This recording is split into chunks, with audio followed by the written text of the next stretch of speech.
அரசினர் தீர்மானம். மாண்புமிகு முதலமைச்சர் அவர்கள்.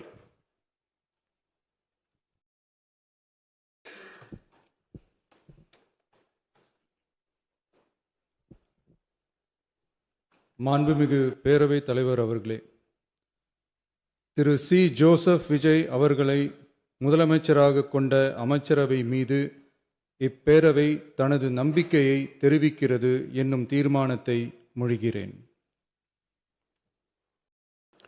அரசின் தீர்மானத்தின் மீது இப்போது வாக்கெடுப்பு.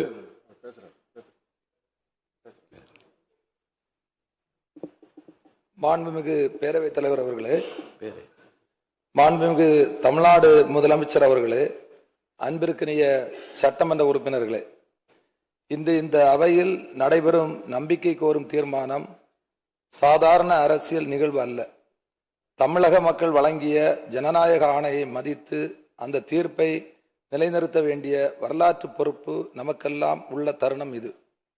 இந்திய அரசியல் சாசனத்தையும் மத சார்பின்மையையும் சமூக நீதியையும் பாதுகாக்கும் பொறுப்புணர்வோடு இந்திய தேசிய காங்கிரஸ் கட்சி இந்த அரசுக்கு தனது ஆதரவை வழங்குகிறது என்பதை பெருமையுடன் தெரிவித்துக் கொள்கிறேன். 2026 சட்டமன்ற தேர்தலில் தமிழக மக்கள் மிக தெளிவாக ஒரு தீர்ப்பை வழங்கியுள்ளனர். தமிழக வெற்றி கழகம் 107 இடங்களில் வெற்றி பெற்று இந்த அவையில் மிகப்பெரிய கட்சியாக உருவெடுத்துள்ளது. மக்கள் மாண்புமிகு முதலமைச்சர் திரு ஜோசப் விஜய் அவர்களின் தலைமையை ஏற்றுக்கொண்டுள்ளனர். ஆனால் பெரும்பான்மைக்கு 10 உறுப்பினர்கள் குறைவாக இருந்தது. அந்த நேரத்தில் ஒரு கேள்வி எழுந்தது. மக்கள் வழங்கிய ஆணை மதிக்கப்பட வேண்டுமா, அல்லது பின்னாலிருந்து சில சக்திகள், அரசியல் சக்திகள் மூலம் தமிழகத்தின் முடிவை மாற்ற முயற்சிக்க வேண்டுமா? அந்த சூழலில்தான் காங்கிரஸ் கட்சியின் 5 உறுப்பினர்களும், மார்க்சிஸ்ட் கம்யூனிஸ்ட் கட்சி, இந்திய கம்யூனிஸ்ட் கட்சி, இந்திய யூனியன் முஸ்லிம் லீக், விடுதலை சிறுத்தைகள் கட்சி ஆகியவற்றின் தலா 2 உறுப்பினர்களும் ஆதரவு அளித்து மதசார்பற்ற கூட்டணி பெரும்பான்மையை கடந்தது. முக்கியமாக மாண்புமிகு முதலமைச்சர் திரு சி. ஜோசப் விஜய் அவர்கள் ஆதரவு கோரியது இந்த 5 மதசார்ப கட்சிகளிடம்தான் என்பதை இந்த அவையின் கவனத்திற்கு கொண்டு வர விரும்புகிறேன். இந்த ஆதரவு அரசியல் லாபத்திற்கான ஆதரவு அல்ல. இது ஜனநாயகத்தை பாதுகாக்கும் ஆதரவு. இது தமிழக மக்களின் தீர்ப்பை மதிக்கும் ஆதரவு. இது தமிழ்நாட்டில் பாஜகவின் மறைமுக ஆட்சியை அனுமதிக்க கூடாது என்ற உறுதியின் அடிப்படையிலான ஆதரவு. தமிழகம் எப்போதும் மதசார்பற்ற அரசியலின் மண். இந்த மண் வெறுப்பு அரசியலை ஏற்றுக்கொண்டதில்லை. மதத்தின் பெயரில் மக்களை பிரிக்கும் அரசியலை ஏற்றுக்கொண்டதில்லை. மொழி ஆதிக்கத்தையும் ஒரே கலாச்சார அரசியலையும் தமிழக மக்கள் தொடர்ந்து நிராகரித்துள்ளனர். இந்த தேர்தலிலும் அதே மக்கள் மீண்டும் நிரூபித்துள்ளனர். பெரிய கனவுகளுடன் தமிழகத்தில் காலூன்ற முயன்ற பாஜக இன்று ஒற்றை உறுப்பினராக மட்டுமே இந்த அவையில் உள்ளது. அதுவே தமிழக மக்களின் தீர்ப்பு. மக்களின் தீர்ப்பே மகேசன் தீர்ப்பு. மக்கள்தான் எஜமானர்கள் என்று பெருந்தலைவர் காமராஜர் கூறியதை இந்த நேரத்தில் நினைவுகூர விரும்புகிறேன். பெருந்தலைவர் காமராஜர் இந்த மண்ணுக்கு என்ன கற்றுக் கொடுத்தார்? எளிமை, நேர்மை, அதிகாரத்தை அல்ல, மக்களை மையமாக கொண்ட ஆட்சி.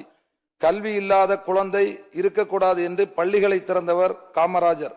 பசி இருந்தால் கல்வி வராது என்று மதிய உணவு திட்டத்தின் விதையை விதைத்தவர் காமராஜர். அதிகாரத்தில் இருந்த போதும் ஆடம்பர வாழ்க்கையை தேர்ந்தெடுக்காமல் மக்கள் மனதில் வாழ்ந்த தலைவர் காமராஜர். அதனால்தான் இன்று வரை அவர் பெருந்தலைவர் என்று அழைக்கப்படுகிறார். இன்று இந்திய அரசியலில் மிகப்பெரிய சவால் என்னவென்றால் வெறுப்பு அரசியல். மதத்தின் பெயரால் மக்களை பிரிப்பது, மொழியின் பெயரால் மக்களை பிரிப்பது, சமூகங்களுக்குள் பகையை உருவாக்குவது, இவை இந்தியாவின் ஆன்மாவுக்கு எதிரானவை. எங்கள் தலைவர் மாண்புமிகு ராகுல் காந்தி அவர்கள் தொடர்ந்து ஒரு விஷயத்தை வலியுறுத்தி வருகிறார். இந்த நாட்டில் அன்பு வெல்ல வேண்டும், வெறுப்பு அரசியல் தோற்கடிக்கப்பட வேண்டும். அதனால்தான் இந்தியா முழுவதும் அவர் ஒற்றுமைக்காக பாத யாத்திரை மேற்கொண்டார். இந்திய அரசியல் சாசனத்தின் மதிப்புகளை காப்பாற்ற வேண்டும் என்று குரல் கொடுத்தார். வெறுப்புக்கு எதிராக அன்பின் அரசியலை முன்வைத்தார். இந்திய தேசிய காங்கிரஸ் கட்சியும் அதே கொள்கையில் தான் நிற்கிறது. இந்த மண்ணில் வெறுப்பு அரசியல் வேரூன்ற விடமாட்டோம். மக்களை மதத்தின் பெயரால் பிரிக்க அனுமதிக்க மாட்டோம். தமிழகத்தின் சமூக ஒற்றுமையை சீர்குலைக்க எந்த சக்தியும் இடமளிக்க மாட்டோம். மாண்புமிகு முதலமைச்சர் அவர்களே, நீங்கள் பொறுப்பேற்ற உடனே சில முக்கியமான அறிவிப்பை வெளியிட்டுள்ளீர்கள்.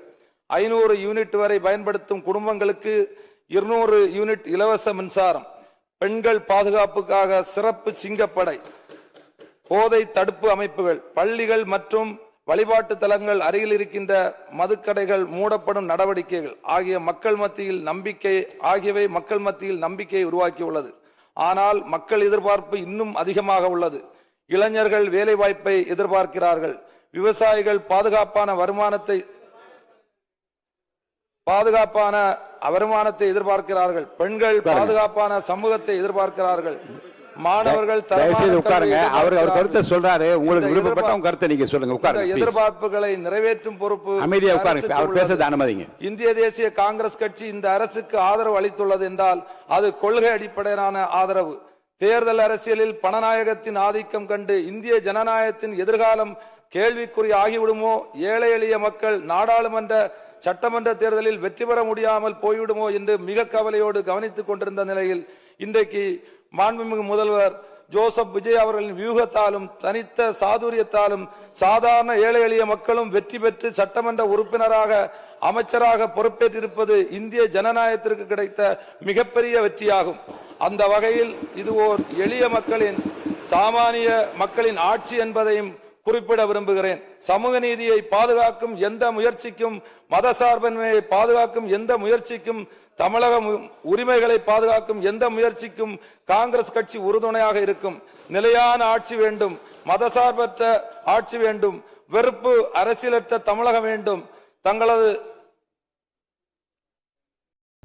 தங்களது ஆட்சியில்தான் மகத்தான சாதனைகளை புரிந்திட செம்மையான அரசாக திகழ்ந்திட காங்கிரஸ் கட்சி எங்கள் தலைவர் ராகுல் காந்தியின் வழிகாட்டுதல் படி என்றும் உங்களுக்கு உறுதுணையாக இருப்போம். தமிழக அரசியல் வரலாற்றில் சிறப்பானதொரு அரசை வழங்குவதற்கு முனைந்திருக்கும் மாண்புமிகு முதலமைச்சர் திரு ஜோசப் விஜய் அவர்களின் தலைமையிலான இந்த அரசுக்கு கட்சி வேறுபாடின்றி அனைத்து உறுப்பினர்களும் நம்பிக்கை கோரும் தீர்மானத்தின் மீது தங்கள் ஆதரவை வெளிப்படுத்த வேண்டும் என்று கேட்டு அமைகிறேன். நன்றி, வணக்கம், ஜெய்ஹிந்த்.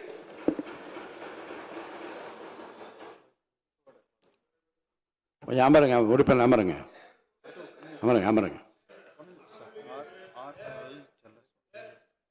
இந்திய கம்யூனிஸ்ட் கட்சி மாண்பு உறுப்பினர் திரு ஆர் செல்லசாமி.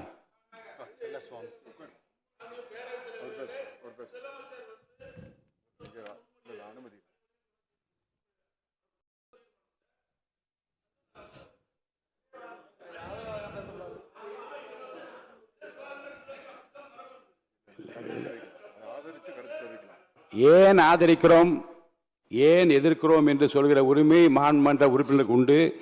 ஏன் ஆதரிக்கிறோம் என்பதை அவை நடைமுறையில் சட்டத்தில் உள்ளது.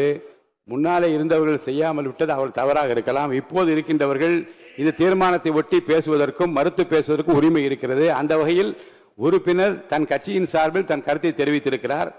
அப்படி கருத்தை தெரிவிக்க தெரிவிப்பார்கள்.